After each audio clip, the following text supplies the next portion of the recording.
Opa, Olá, cons- conseguimos. boa tarde. Obrigado, Maiara. Normalmente faço algumas tentativas até conseguir entrar. Hoje deu certo. Por isso somos alguns minutos adiantado. Não tem problema. Tudo em ordem? Graças a Deus, tudo bem e vocês? Graças a Deus. Muito trabalho. Sim, bastante. A gente continua aí nessa dinâmica da pandemia, né? Então são sempre muitos desafios. Ixi, essa pandemia, pelo jeito, vai demorar ainda um pouco. É, mas agora pelo menos a gente teve a boa notícia da vacinação, né? Então nas instituições a vacinação já começou. A estimativa é que agora na quinta-feira a gente tenha a segunda dose para os moradores e para os funcionários, os colaboradores. Então, nos parece que bons dias virão, né? Que os momentos mais difíceis já foram superados. Mas a primeira dose vocês já pegaram? Ou Sim, não? sim. As Sim? instituições foram prioridade, estiveram logo no primeiro momento da vacinação e chegou, felizmente, para todos os idosos, todos os colaboradores. Todo mundo lá já tomou e agora a expectativa da segunda dose. Uau, uau, isso é bom. E está todo mundo feliz com isso. Sim, com certeza. É uma, é um ganho muito grande, né? Nós vivemos momentos extremamente difíceis. Acho que eu posso dizer que foram os momentos mais desafiadores da minha carreira, porque a gente tinha um formato de trabalho, né? A gente tinha ali mais ou menos as coisas encaminhadas de protocolos, de como lidar com aquelas patologias, que é o que a gente estuda, dedicar, e de repente vem uma doença que o mundo inteiro não entende direito como funciona, como tem que lidar, né? Então, num primeiro momento, o idoso tinha febre, poxa, mas ele sempre teve febre por causa de uma infecção urinária. E aí, de repente, questão de 2, 3 dias, ele piorava muito, né? E gradativamente as coisas foram evoluindo, tanto as notícias como as formas de manejo, os protocolos todos. Então, em boa parte das instituições eu acabei encabeçando essa parte de elaborar os protocolos e junto com todo o restante da equipe ali eram dias de treinamentos madrugada dentro, porque tínhamos Uau, que garantir que todas as equipes lá 24 horas, né? Então tínhamos que uau, todos estivessem na mesma sintonia, porque o vírus não escolhe o horário que ele vai trabalhar, né? Então é verdade, todo é mundo verdade. está fortalecido o suficiente para lidar e saber, inclusive, se proteger em casa, saber, inclusive, lá dentro os detalhes da instituição. Então, foram vários momentos, né? Muitos desafios. E já até pegando um gancho no que a gente vai conversar, inclusive o desafio de proporcionar bem-estar, para o idoso também se fortalecer, Muito bem. encarar tudo isso. Muito bem, isso servia como uma ótima introdução, já que 5 horas pontualmente e já entraram várias pessoas, e já que nós somos pontuais, vamos dar início ao nosso live de hoje. Em primeiro lugar, gostaria de agradecer profundamente a Maiara Regina Xavier Martins, porque, além de ser alguém que vai nos hoje iluminar e esclarecer sobre a arte de amar, os projetos destinados a ajudar e apoiar os idosos que estão à nossa volta. Além disso, a Maiara era uma daquelas, aliás, não era uma daquelas, era aquela que nos ajudou a iniciar a arte de amar. Está com nós desde a nossa da incepção do plano, desde o início, e graças a Deus deu muito certo. Nossos profundos agradecimentos. A Imagina. Maiara é uma terapeuta ocupacional, graduada pela Universidade Federal de São Paulo, especialista em saúde mental, neurologia e gerontologia, saúde da família e gestão de equipes multidisciplinar. Hoje vamos falar sobre a ILPI, que é nada mais do que instituições de longa permanência para idosos. Vamos entender melhor o que eles oferecem. Vamos também ver como que isso se encaixa na nossa forma de pensar, como que nós olhamos para essas instituições. Vamos falar um pouquinho sobre arte, se pode ajudar pessoas idosas, arte como recurso de qualidade da vida e também a importância das iniciativas dos voluntários.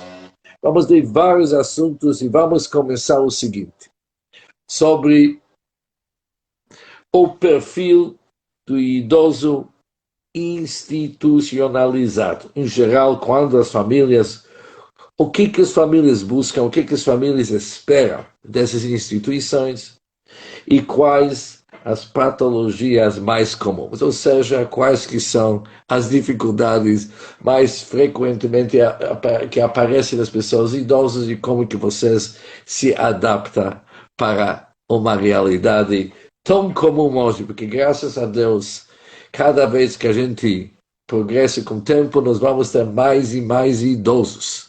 Por isso, e um dia todos nós vamos, se Deus quiser, se tornar idosos. Por isso, vamos realmente estudar o assunto que pertence a cada um de nós. Agora, a dona Mayara está com a palavra. Please. Eu que agradeço o convite, a oportunidade, desde o princípio. O projeto de vocês é uma causa que faz a diferença, né, em toda a comunidade. Então, por isso, desde o começo, para mim, foi uma honra poder chancelar com vocês. Nós até estávamos com uma série de projetos, né? Vinha aí congresso, vinha aí ações nas instituições, as palestras, os treinamentos. Então, tudo isso foi pausado. Se Deus quiser, logo a gente retoma. E, inclusive, né, a gente começou falando da pandemia, parabéns, porque vocês também se adaptaram nesse período todo. Então, continuar com vocês, para nós, é uma honra. Muito obrigada. Bom, agradecemos. E o senhor tocou num ponto muito importante, que é a questão do envelhecimento, né? A gente precisa começar a entender que o fato das pessoas estarem cada vez mais longevas, estarem vivendo cada vez mais, né, com mais anos de vida, isso é uma vitória social muito grande.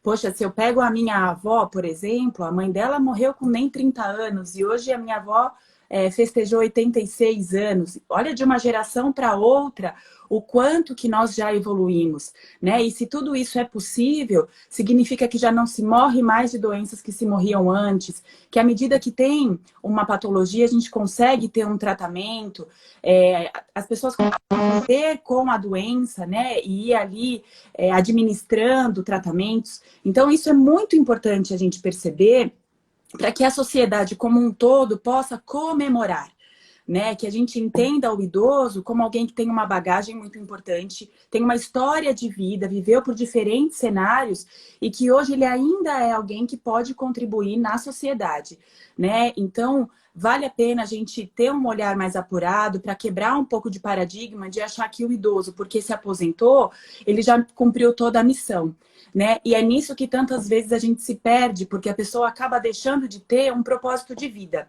Ou então idealiza tanto que a aposentadoria vai ser viver viajando em cruzeiro, que ela não consegue se atentar às necessidades dela do cotidiano, né? O que vai ser uma motivação quando ela acorda, com quem que ela vai se relacionar, como que ela deseja viver mais tantos anos, já que a expectativa aumentou. E no Brasil, a gente ainda tem as casas de repouso dentro desses tabus do envelhecimento, né? Porque até pouquíssimo tempo, a nossa comunidade ela era muito do asilamento.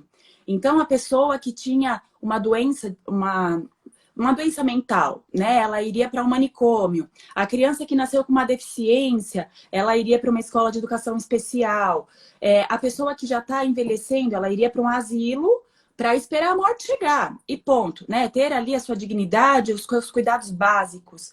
Então, a questão do asilamento vem desse lado, né? Vem dessa história.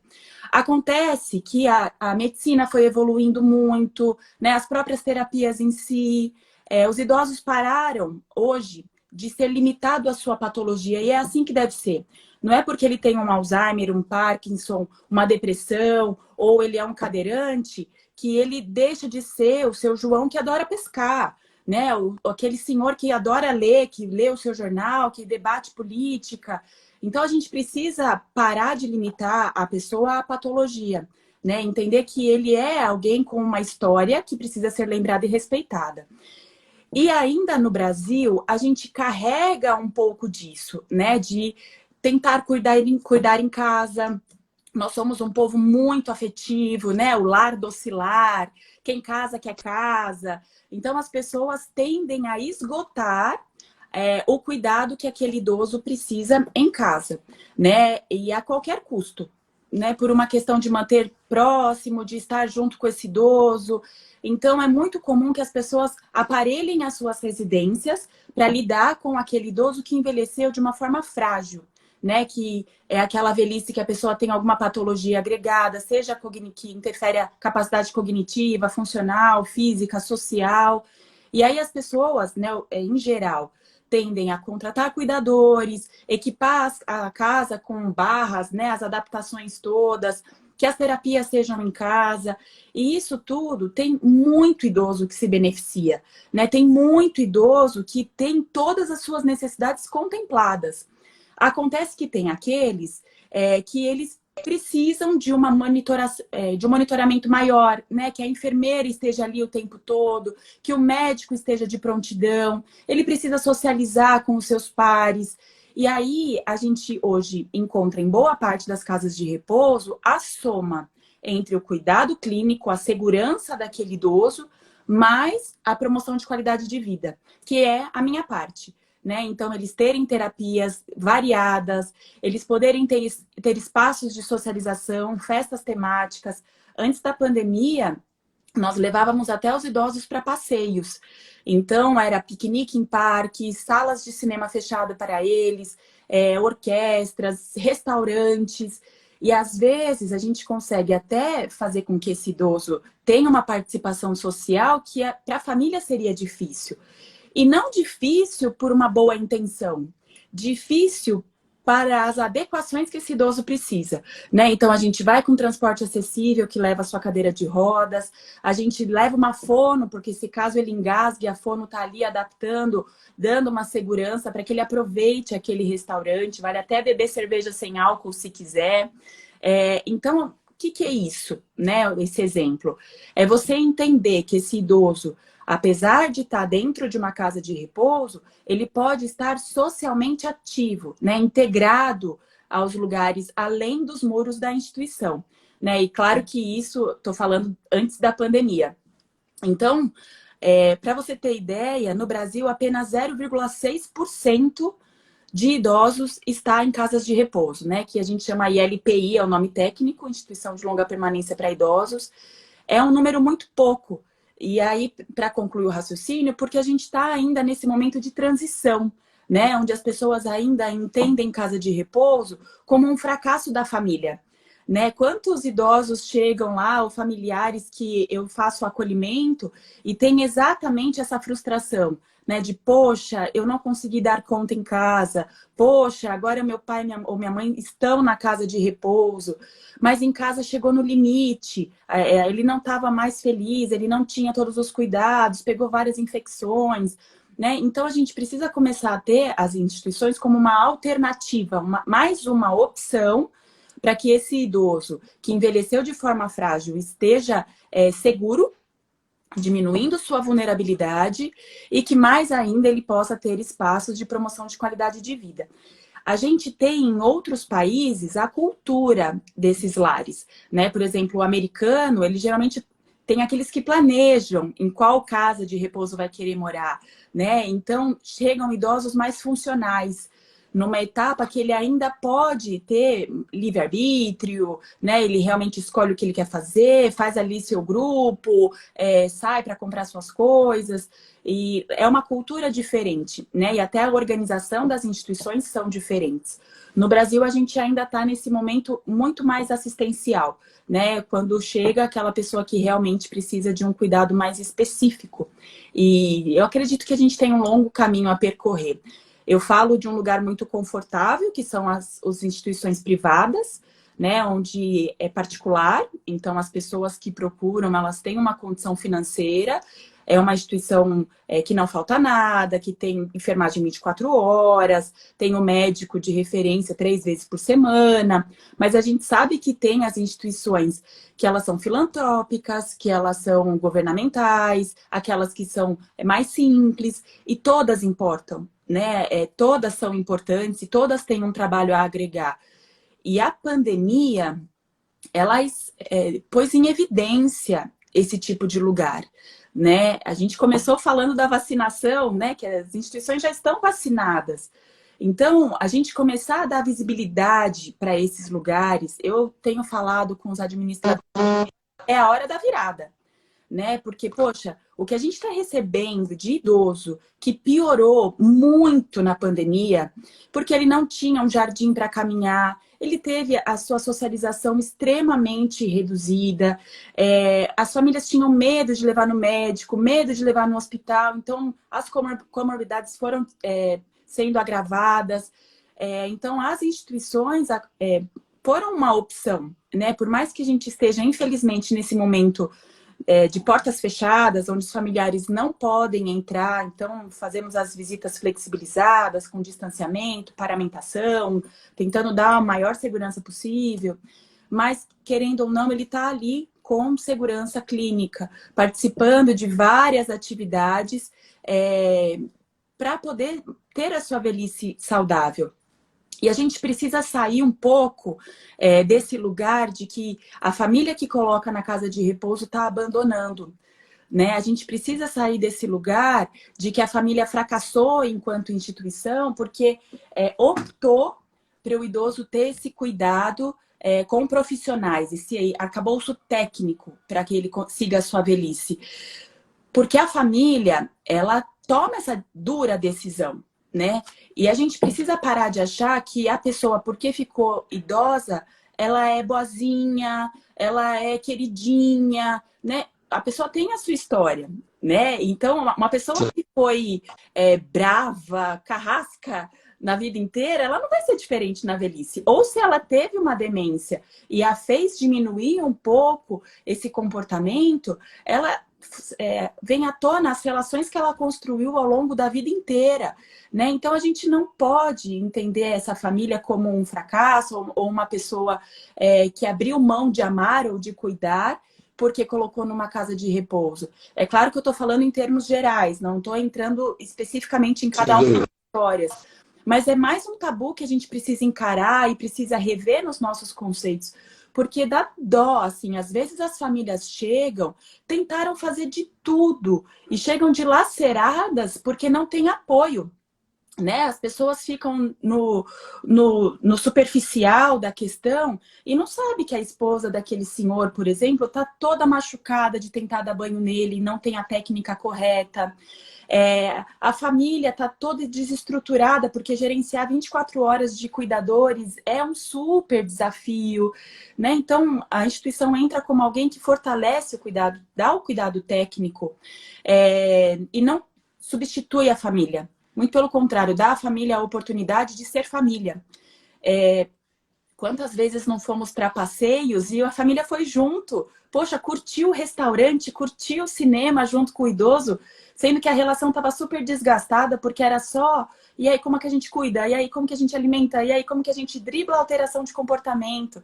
Sabe? Então, a gente precisa começar a abrir o nosso olhar, entender que as casas de repouso são uma alternativa, são uma opção, tantas vezes muito boas, para que o idoso receba os cuidados clínicos adequados, a interação adequada, que as dificuldades que esse idoso teve ao longo da vida, né, seja de relacionamento, seja de temperamento, elas muitas vezes vão se manter agora na velhice e que a gente não tá para julgar, a gente não sabe qual é o pedacinho do outro, né? E que honra, isso eu falo muito para minha equipe, que honra poder estar no lugar daquele que apoia.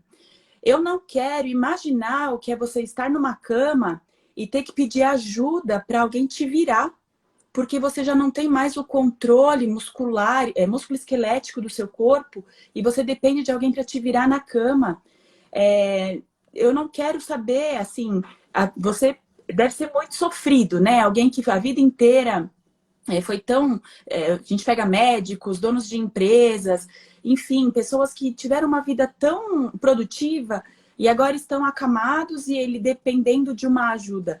Poxa, que honra poder ser ele que estende a mão e colabora para a vida daquela pessoa ser melhor, né? Então, que a gente amplie o nosso olhar com relação à velhice, ressignifique o que a gente entende de casas de repouso, e aquelas que ainda não estão funcionando de uma forma ideal, que a gente auxilie, né? Que a gente vá ali acionar Ministério Público, Vigilância Sanitária, não para fiscalizar, para falar, olha, isso aqui está errado. Talvez eles não tenham as informações corretas de como gerenciar, né? E que os familiares consigam entender que eles têm mais essa opção, mais essa possibilidade de apoio, né? Quantas vezes eu não fui primeiro na casa do idoso, trabalhar com ele para depois ajudá-lo nessa adaptação.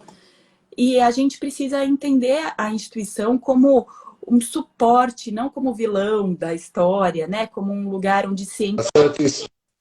Certo, o que eu acho é o seguinte, é muito bem colocado, eu só acho que o aspecto que as pessoas têm, daquilo que as pessoas normalmente sentem e falam sobre casas de idosos, que falta alegria nesses lugares. Muitos que eu visitei, que você entra daquele ambiente solene, triste, onde as pessoas sentam que ninguém conversa, tá certo? A música é uma música assim bem clássica, antiga, onde que é muito baixinha, as pessoas ficam olhando aquele vídeo. Falta-se aquele entusiasmo. Por isso as pessoas entram, olham para aquilo, é um lugar triste. Isso obviamente tem que mudar, porque as pessoas em volta que tornam aquele lugar triste, porque já vê aquilo como o tipo de um castigo, onde cria um ambiente que isso precisamos realmente mudar o nosso approach. Mas está muito certo. Nós temos que começar a olhar para essas casas dos idosos como lugares alegres, como uma oportunidade, em vez de uma dívida que nós temos com os idosos, ou de um castigo, Deus nos livre, alguma coisa que a vontade divina, respeito para os idosos. Isso aqui não é bem assim. Temos que olhar mais para uma oportunidade para os idosos. É interessante, eu estou falando sobre alegria. Sabe, o nosso grupo somos assim, adeptos de um grande rabino de Nova York chamado Rebbe de Lubavitch. E ele tinha uma exigência que não se chama o hospital na hebraica é chamado a Casa dos Doentes. Chamado Bet Cholim, que é a casa, muda o nome, fala a Casa dos Médicos. Em vez de falar casa, fala a Casa dos Médicos. A diferença é muito grande. Você fala para alguém, olha, vamos, você vai ter que ficar alguns dias na Casa dos Doentes. Logo, é tristeza. Não, você vai agora para a casa onde que tem médicos. É uma outra história. E assim, em vez de falar que alguém está doente, tem que falar uma pessoa não está com saúde 100%. É a mesma coisa, mas é uma linguagem diferente. Mas quando se fala sobre casos de idosos, nosso approach, nossa forma de ver, realmente deve mudar, porque isso vai facilitar tanto para as famílias em volta e tanto para os próprios idosos, para eles se sentir muito melhor. Ver que tem futuro, é uma oportunidade, é um lugar onde vai se sentir bem. Sim. E quando a gente fala assim da alegria, né? A gente também precisa respeitar que são pessoas que precisam de um descanso maior, que tem uma vitalidade, um andar mais lento, né? Uma vitalidade, o corpo se modifica, isso é orgânico, é natural, né? O corpo do idoso ele se modifica. E aí, isso que vale a pena a gente perceber, porque dá para investir. Né? Então, vamos pensar quais são as formas que a gente vai estimular, dar noção de tempo e espaço para esse idoso, quais os marcadores que eu vou colocar para ele de calendário, de festividade, para que ele se sinta bem. Algo que eu gosto muito é de colocar o idoso como protagonista na ambientação desse lugar. Né? Então, nas atividades, são eles que fazem o que a gente vai decorar para usar numa festa. Você deixar a televisão em programas estratégicos e não na TV aberta, porque um idoso que está vendo ali um jornalismo que está mais agressivo, que está mais difícil, talvez daqui a pouco ele vai esquecer a notícia, mas a sensação de medo, de alerta, de hipervigilância vai permanecer. Né? Então, você trabalhar junto com a equipe, com orientação de que formas você gera bem-estar para esse idoso, quais são as alegrias, o que é significativo a gente provocar nele, relembrar, as fotos, como que a gente vai ambientar o quarto dele, para que ele se mantenha com dignidade mesmo. Então, isso são são técnicas, né? São estratégias e que eles não precisam ficar em festa o tempo inteiro, né? Em burburinho. A gente mesmo, quantas vezes você não quer em casa ter um pouco de paz e tranquilidade, né? Então, Sem dúvida. tudo da rotina deles é metricamente programado, né? Qual é o horário que ele vai ser estimulado, o horário que ele vai reter, que ele vai absorver a informação, as alimentações, o horário de descanso, de tomar água. Então, por trás, sempre tem algum conhecimento, como eu disse, técnico, né? Que garante um bem-estar global desse idoso e o trabalho em equipe. Né? Então, é você estar articulado com o administrativo, com a enfermagem, com o médico, porque todo mundo tem muito a contribuir, são trabalhos que se complementam. E à medida, né, eu citei os passeios, temos as festas temáticas, que a família participa muito. A gente no dia a dia faz café da tarde temático, né? Então, tudo isso são marcadores, né? A gente gera um bem-estar nesse idoso, a gente agrega uma estimulação cognitiva e tudo isso beneficia o tratamento dele, né? Afinal, uma pessoa que tem prazer no dia a dia, é o que eu disse, por mais que ele esqueça as memórias, o prazer que ele sentiu, isso desencadeia aspectos hormonais, né? Serotonina, ocitocina, tudo isso favorece a questão mental, favorece a questão orgânica como um todo. Então, a gente precisa identificar os horários, identificar quais são as atividades mais oportunas para que esses idosos tenham bem-estar, né? E o bem-estar inclui até a hora que ele está quietinho na poltrona, né? Ele está bem posicionado, ele está observando o quê? A pessoa que está ao lado dele, enfim, a gente bate o olho e tem muito raciocínio clínico que acontece ali. Mas assim, como eu disse, tem uma variedade muito grande de instituições. No meio do ano eu tive a oportunidade de ser voluntária na Cortina do Abraço, que é um outro projeto. Então, junto com um empresário, Bruno Zani, a gente teve o prazer de conhecer diferentes residenciais, levando essa cortina para que a família pudesse ter contato físico com o idoso durante a pandemia, já que ainda estamos com essa restrição das visitas. E a gente pôde conhecer a realidade em vários lugares, né? Em periferia, inclusive, e foi muito bacana entender que o afeto é universal, o amor é universal, o envelhecimento, se Deus quiser, é universal, para todos terem esse direito. Então, a gente precisa olhar para aquela pessoa como um ser humano, como um respeito, alguém que também pode receber afeto, mesmo que ele logo vai esquecer, né? Às vezes a gente, porque uma pessoa tem um Alzheimer grave, num estágio mais avançado, acha que, mas ele já não me reconhece mais, ele vai esquecer. Não, aquele momento vale. A gente aprende muito com eles, é a clínica do hoje, né? A gente se apresenta para eles o tempo inteiro. E é muito gostoso, porque às vezes eles não sabem seu nome, mas sabem que pode confiar, né? Então, levanta para fazer a atividade, dá um sorriso. E é muito gostoso de ver como eles aproveitam, né? Como tudo feito de forma adequada. Ótimo. É um trabalho super, super bonito e realmente é algo super, super importante hoje. É o nosso futuro, um trabalho realmente poucas palavras para falar como que essa palavra, todo esse serviço é super, super fundamental e importante. Mas agora vamos entrar no próximo assunto, arte como recurso, com qualidade da vida. Como que a arte ajuda essas pessoas? Qual que é a importância da arte para pessoas idosas, para pessoas de demência, pessoas que têm Alzheimer? Será que a arte tem alguma influência? Ou isso aqui é alguma coisa que passa no nosso psique, que nós estamos fazendo alguma coisa para o bem deles e realmente não tem efeito nenhum? Qual que é a importância da arte para pessoas idosas, dementes e Alzheimer também? Sim, esse foi até um tema super importante que a gente abordou no treinamento para as voluntárias. Estávamos até caminhando para uma pesquisa, né, em parceria com a universidade, mais um projeto que a gente pausou, mas logo retomaremos. Quando eu, como terapeuta ocupacional, nós usamos muito materiais artísticos como recurso terapêutico, né? Então, eu pego ali uma série de materiais para que eu consiga trabalhar as necessidades daquele paciente. Então, por exemplo, né? Na TO é bom a gente sempre ilustrar, que é uma profissão que nem todo mundo conhece.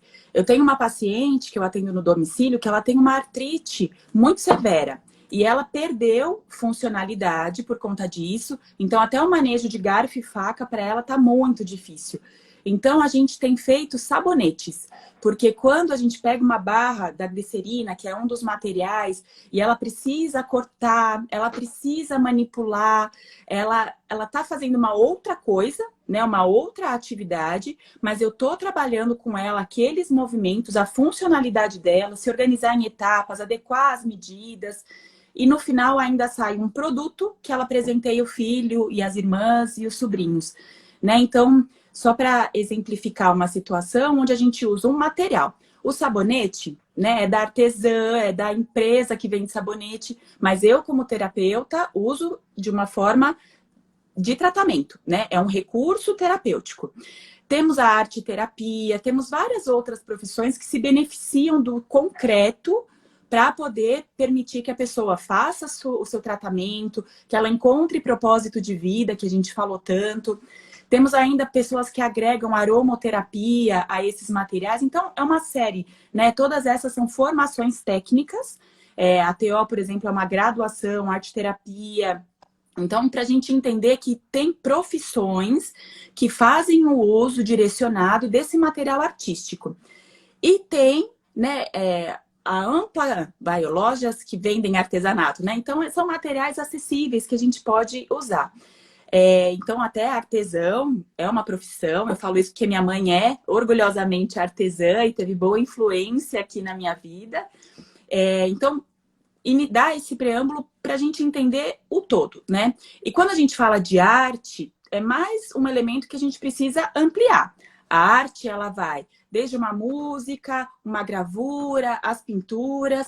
Então, os materiais artísticos, eles são muito amplos. E à medida que a pessoa tem contato, ela provavelmente vai focar naquele assunto, né? Isso vai fazer com que ela se desligue um pouco das problemáticas da vida. É por isso que tanta gente entende o artesanato como uma válvula de escape. E é importante a gente entender que é porque você se distraiu um pouco dos seus problemas e conseguiu focar num tema saudável, né? O fato de você fazer um artesanato não é uma terapia, a não ser que seja feito com um profissional, mas é porque te dá ali um elemento, uma sensação de vitória, de bem-estar, né? Você realmente conseguir ter sucesso numa atividade.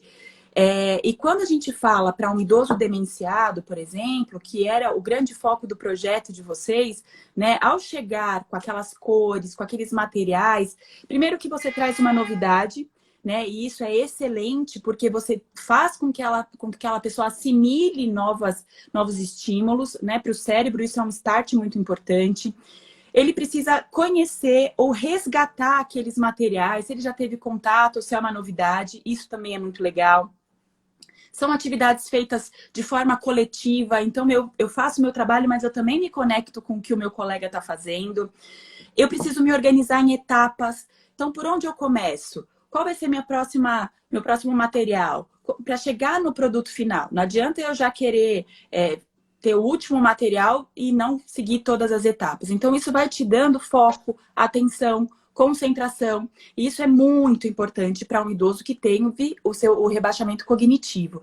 Além da questão física, né? Foi algo até que a gente conversou. Como que esse idoso vai conseguir apertar a tinta ou usar qualquer outro material? Quantas vezes na terapia ocupacional a gente adapta, né? Como vai ser esse pincel? Como vai ser a forma, o posicionamento que ele vai ter os materiais, né? Então, você vai trazendo ali diferentes elementos que, como eu dei o exemplo da minha paciente, né? Você consegue adaptar as atividades para que ele consiga vencer cada uma das etapas, consiga concluir, se sentir produtivo, né? Então, eu acabei focando bem no projeto de vocês, né? Na experiência que a gente teve ao receber os materiais. A Arte de Amar, e vocês têm uma iniciativa linda de dar telas e tintas e dentro de uma técnica, né? Levar esse momento lúdico para os idosos. Então, válido. Mas a gente precisa entender, como eu disse, né? Que você colocar uma boa música no ambiente, você colocar o acesso do idoso a outros tipos de artes, isso também gera um benefício muito grande e que vai além da terceira idade, quarta idade, né? Isso ao longo de toda a vida. Uma criança que trabalha com arte, ela vai ali se desenvolvendo de tal forma que facilita, inclusive, a aprendizagem dela lá na frente, né? O aspecto psicomotor, ele é essencial ao longo de toda a vida. Well, mas isso serve também para, no caso do Alzheimer, também tem uma influência. Perfeito. Isso já é provado. Sim, sim. A gente vê isso no nosso dia a dia, né? Até linkando com os outros temas que a gente conversou, a pessoa, o paciente, quando ele tem o Alzheimer, em geral, ele tem um rebaixamento cognitivo, né? Que são aquelas funções do cérebro. Ele tem prejuízo de memória, prejuízo de foco, atenção, concentração, fica mais difícil parear uma informação com a outra. Por isso a gente faz tanto estimulação cognitiva com os idosos. Quanto antes se começa, melhor. Né? Então, aquela pessoa que foi ativa ao longo da vida, que sempre leu bastante, que exercitou diferentes habilidades, ela acaba tendo uma boa reserva agora no envelhecimento. Mas até Alexandre Kalash sempre fala que quanto antes você se exercita, quanto antes você pensa na velhice, melhor, mas nunca é tarde, né? Então, o ideal é que a gente possa, ao longo de toda a vida, pensar no envelhecimento, pensar em formas de fortalecer o seu corpo para quando chegar a velhice, você ter mais condições, mais planos B para ativar. E a pessoa com Alzheimer é exatamente esse momento onde tem o rebaixamento das funções que interferem na vida prática, né, na funcionalidade dessa pessoa. Ela já tem dificuldade, por exemplo, para fazer as suas contas em banco, para fazer uma lista de mercado e conseguir providenciar essa lista. E aí, a hora que você entra com uma atividade, com um momento do dia a dia dela, onde são exatamente essas funções que você vai exercitar, onde a doença neurodegenerativa progressiva, ela tende, a gente sabe mais ou menos o percurso que a doença vai caminhar.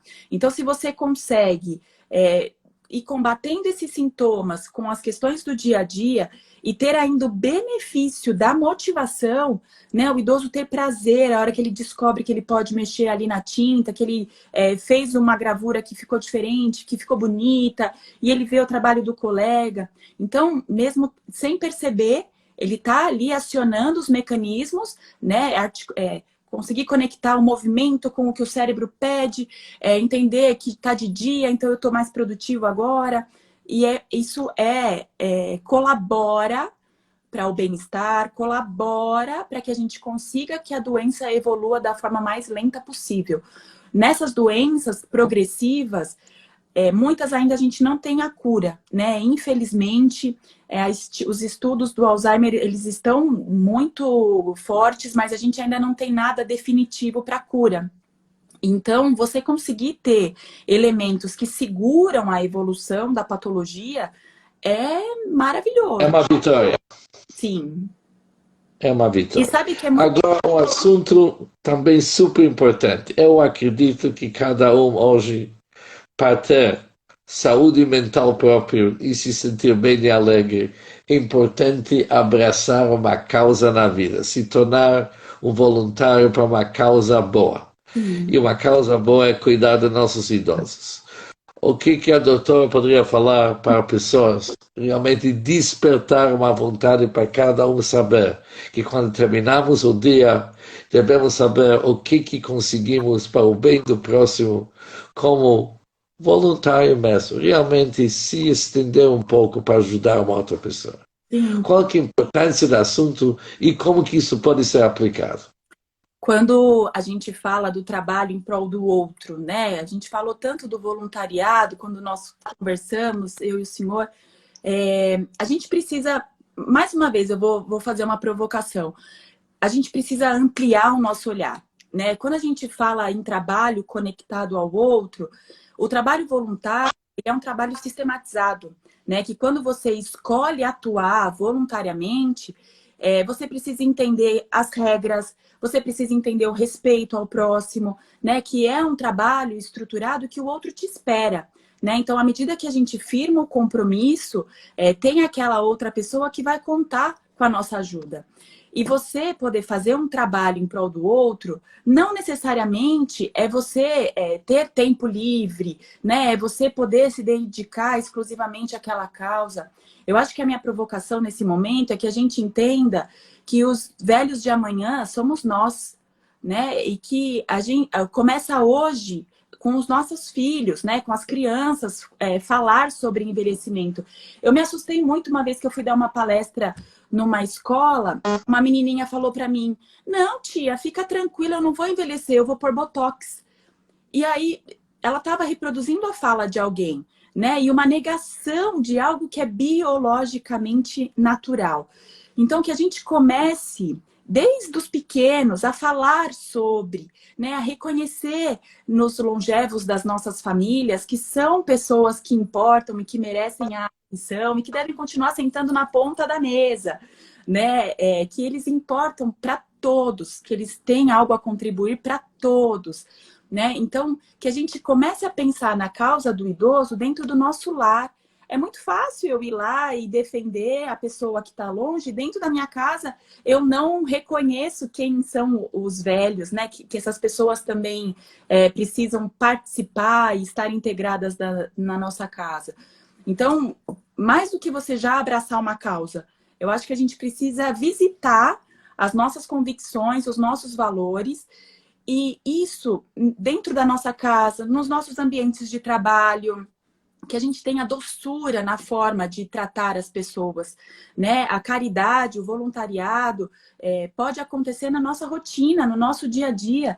Você entender que o outro tem algo que pode contribuir, que você soma com ele, né? Então, que a gente comece na nossa rotina, dentro do nosso dia a dia, visitar esses lugares de amor ao próximo, de reforma íntima, reconhecendo sem medo os nossos defeitos, para que o reconhecimento do defeito é o primeiro passo para você trabalhá-lo, né? Então, que a gente, dentro da rotina, né? Mais uma vez da rotina, já vá percebendo essas pessoas, e à medida que você consegue se sintonizar, sem dó, né? Porque a dó é uma trava. Porque se você tem piedade, tem dó daquele idoso, vamos cuidar disso primeiro. Né? Ao chegar numa instituição, ao chegar numa causa que cuida do idoso, leve a ele o reconhecimento pela história de vida dele, leve a ele a valorização das potencialidades que ele tem hoje, mesmo que ele tenha um prejuízo em alguma área, mas reconheça, né?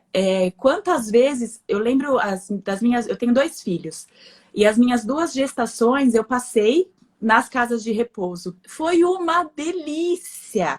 O que vinha de conselho, de simpatia, de dicas de como lidar com o neném, mesmo que fosse curar o umbiguinho com moeda, sabe? Mas eles estavam ali me doando a experiência deles, né? Então a gente precisa começar a entender o que eu quero com aquela pessoa, como que eu vou fazer ela se sentir bem. E mais, tem uma música que eu amo de paixão, que ela fala que sempre fica um perfume nas mãos que oferecem rosas, né? Então, à medida que a gente cuida, se conecta com a necessidade do outro e humildemente consegue fazer com que ele fique um pouco melhor, a gente também sai com perfume nas mãos, a gente também aprende com o outro e cresce junto. Afinal, é importante lembrar que somos os velhos de amanhã. Somos os velhos da manhã, essa é uma linha super importante. Essa linha já nos coloca diante da realidade mesmo. Porque muitas vezes eu viajo de ônibus ou do metrô. É interessante que o brasileiro ainda não tem essa cultura de respeitar o idoso como se deve. Tantas vezes eu vejo no ônibus que tem uma pessoa idosa que tem que sentar e do lado tem o jovem e não se levanta. Agora, isso no Israel, por exemplo, o ônibus para e todo mundo briga por causa daquilo. Começa uma briga, mas eu não estou falando numa forma extrema, mas ainda entre os jovens de hoje falta muito o seguinte, até falta respeito numa certa forma, que eles acham que o velho atrapalha, tá certo? É um peso sobre a sociedade e já que as pessoas estão vivendo tanto, isso está tirando oportunidades dos jovens, assim, várias dessas conversas se escuta demais. Isso realmente é alguma coisa que devemos, se queremos cuidar dos idosos, temos que realmente começar de nossos lares, ou seja, nossas escolas e lares, para mudar o assunto, que é uma ordem bíblica, respeito aos idosos, o mandamento de Deus. Nós não temos escola. Agora, não precisa fazer isso aqui porque é mandamento de Deus, porque é o bom senso e é o certo. Está certo. A pessoa tem que sentir vontade de cumprir isso. Ok, mais uma pergunta, depois vamos para perguntas das nossas pessoas que estão nos ouvindo. Quando vem uma pessoa, vamos dizer o seguinte, que devemos realmente analisar os benefícios dos estímulos ao idoso frágil. Temos um idoso frágil, tá certo? De um lado, a gente quer estimular ele muito, mas muitas vezes exageramos, que isso normalmente é um conflito que eu vejo quase em todos os lares. Tem uma pessoa idosa, onde que os jovens falam, ele consegue se ele quer, mas está conseguindo. Ou se puxa ele para ir além dos seus limites. Muitas vezes, ao contrário, já decide que ele é um velho e não deixa ele, onde que seja, não deixa ele participar nas conversas. Muitas vezes, você está numa mesa, onde que tem os avós estão sentados e tem pai e mãe, tem crianças, às vezes até tem bisnetos. Qual que é a conversa dos jovens? Sobre tecnologia, sobre o último modelo de celular, sobre os carros que andam muito rápido, sobre viagens. Às vezes são assuntos que pessoas idosas têm pouco conhecimento, não participavam e com certeza não têm todo aquele conhecimento que os jovens têm. Além disso, que os jovens falam rápido, assunto desconhecido, falam rápido, e as pessoas, os idosos, não conseguindo participar, eles passam, e às vezes têm pouca dificuldade de ouvir, quando soma com dificuldade de ouvir, criamos uma situação que as pessoas idosas, eles passam para ser, a participação passa a ser muito limitada, outras pessoas decidem que o que os jovens hoje chamam, usa uma expressão brasileira, gaga. Ele vai dizer que já não está mais por dentro do assunto, quando não é o caso. Agora, isso aqui é algo que realmente tem que começar de nós mesmos, que antigamente os avós moraram junto com os netos. Quem era responsável pela educação, os pais eram ocupados, os avós se dedicaram para educar os netos, era mais estilo família. Hoje já mudou um pouco esse conceito, por isso cada vez os velhos são mais encostados, realmente encostados. Agora, isso, concordo muito com o doutor, isso começa de nós mesmos. E aqui a religião contribui muito. Temos que realmente ser religiosos nesse sentido, de respeitar os idosos, fazer tudo que eles podem e devem participar, não exigir mais daquilo que eles podem, mas também não excluí-los e já decidir que eles não fazem parte do mundo atual, que muitas vezes tem muito para contribuir, como que o senhor mencionou antes. Estou apenas repetindo, dando assim um toque final naqueles assuntos que foram mencionados. Mas eu acho o seguinte, os temas que nós hoje abordamos foram assuntos de suma importância. Falamos sobre ILPI, a sua importância hoje, e como que isso aqui é o nosso futuro, de uma certa forma, querendo saber ou não. Cada vez vão ocupar mais espaço no mundo atual moderno. Falamos da importância das iniciativas voluntariado, começando até da própria casa. Falamos sobre o perfil dos idosos que entram nas instituições.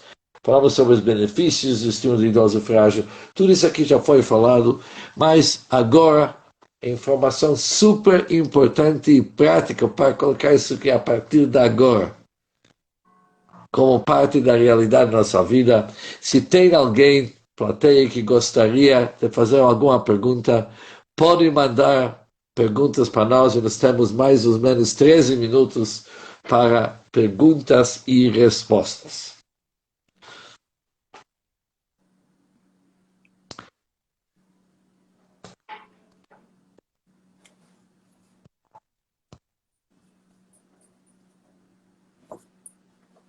Normalmente demora 1 ou 2 minutos até que a pergunta entra. A pessoa tem que escrever. Acho que eu posso comentar, Rabino, o seu Pode. último ponto. Eu acho que a gente está numa evolução social, né? Então, entender o idoso como alguém que onera, aquela pessoa que só recebe aposentadoria, são conceitos que a gente precisa realmente revisitar para você conseguir entender esse idoso como alguém que merece esses anos de vida e também para a gente não cair nessas ciladas, né, do comércio, por exemplo. Eu citei aquela menina que falou do Botox. Se você quer realmente ter a sua pele sem rugas, eu te respeito, né? Se você faz questão de não ter os cabelos brancos, eu te respeito.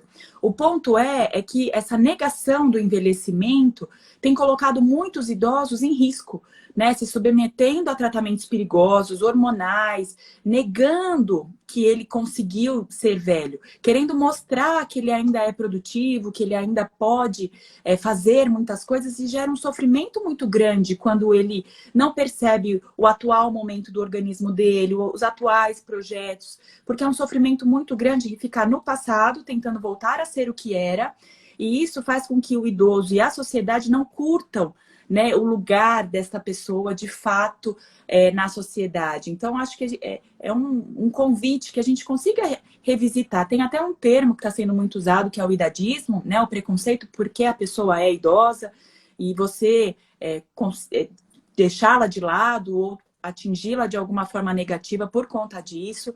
Então, que a gente comece realmente a, no dia a dia, perceber essas provocações. Porque você pega um catálogo de qualquer coisa, é só anti-aging, né? Tudo anti-idade. Mas por que anti-idade? Isso é algo natural, né? Que o teu organismo, a máquina humana é programada para aquilo, né? Então, que a gente consiga entender a forma que eu quero envelhecer, o que eu realmente escolho, ou que é uma negação da velhice e me coloca em perigo. E eu vi uma pessoa falando da questão da tecnologia, né? Então, de fato, a geração que a gente tem hoje nas instituições, pouco tiveram contato com a tecnologia, mas que nem a gente teve as lives com o pessoal de museus e eles adoraram. A chamada de vídeo com os familiares passou a ser muito frequente na instituição. Nem todos compreendem. Às vezes acham que é uma fotografia, não entende que é a família ali do outro lado, e a gente vai auxiliando. Mas já existe uma boa porcentagem da população 60 a mais que faz uso de tecnologia. Então, acredito que a tendência é esse cenário ir se modificando, né? Que logo, logo as instituições, eu brinco que a gente vai receber uma boa geração de tatuados que vão ter grupo no WhatsApp para se organizar dentro da instituição. Então, são gerações que são situações que vão se modificando, e a inclusão digital do idoso, ela também é um grande foco de muitos lugares, exatamente por aquilo que a gente conversou, do desafio, de algo novo, que o conecta com seus familiares, né? Então, talvez o que é preciso é que a gente dê o celular adequado para ele, com a fonte correta, de forma mais objetiva e não com tanta informação, que eles entendam o que é cada aplicativo, até mesmo para não cair em ciladas. Eu estive em Portugal para um curso e a gente visitou muitos lugares de tecnologia voltados para o envelhecimento e tinham coisas bárbaras. E um dos focos, inclusive, era a segurança do idoso, por exemplo, na hora de usar um banco digital, né? Para que ele não se coloque em risco e entenda todo o movimento que acontece ali dentro. Para que o idoso tenha a tecnologia a seu favor. A gente já tem, inclusive, sensores na casa, né? Botões que acionam um socorro mais imediato. Chega-se ao ponto de ter lugares que estão desenvolvendo sensor na geladeira para ver que horas e quando o idoso abre e fecha, para captar a questão do sono dele, como que está a desorganização ou organização dele. Então, enfim, a tecnologia é um grande aliado para a questão do envelhecimento. E Uau! Daqui a pouco eles vão reclamar que está tirando a privacidade deles. Não, mas tudo dentro de um propósito, tudo dentro de um esquema para beneficiar aquele idoso. E é aquilo que o senhor comentou também do equilíbrio, né? De respeitar o tempo deles, respeitar o que é o estímulo adequado e não para mais e não para menos, né? Porque senão a gente fica querendo ter super idosos o tempo inteiro e não aproveita o que ele rende, o que ele pode. Então a gente estimula de menos, porque eu já imagino a dificuldade, eu já subestimo a capacidade e deixo de experimentar o que a gente pode criar ali com eles? E, por exemplo, assim, uma idosa que sempre cozinhou para a família inteira. Ai, ela já não cozinha mais, ela deixa queimar, isso e aquilo. Poxa, mas pelo menos o tomate, será que ela não pode cortar na hora de fazer o molho? Será que a receita, pegar o caderno dela e ela junto ali lendo a receita já não é uma forma de incluir, estimular?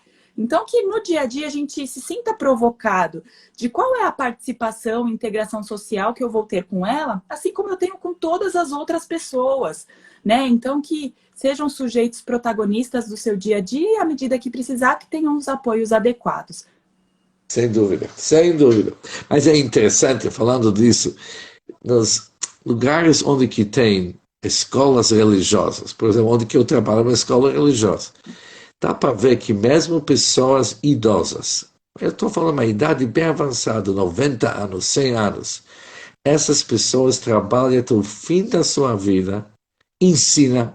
Se é difícil para falar, se dá para eles todos os aparelhos da tecnologia que aumentou a voz, e tem do lado alguém que ajuda para chegar, para sentar, mas ter pessoas idosas ainda ensinar não existe nessas escolas religiosas. Quando chega uma certa idade, termina o trabalho, 65, 70, onde que depois acabou. Não existe acabar. Interessante, são vitalistas.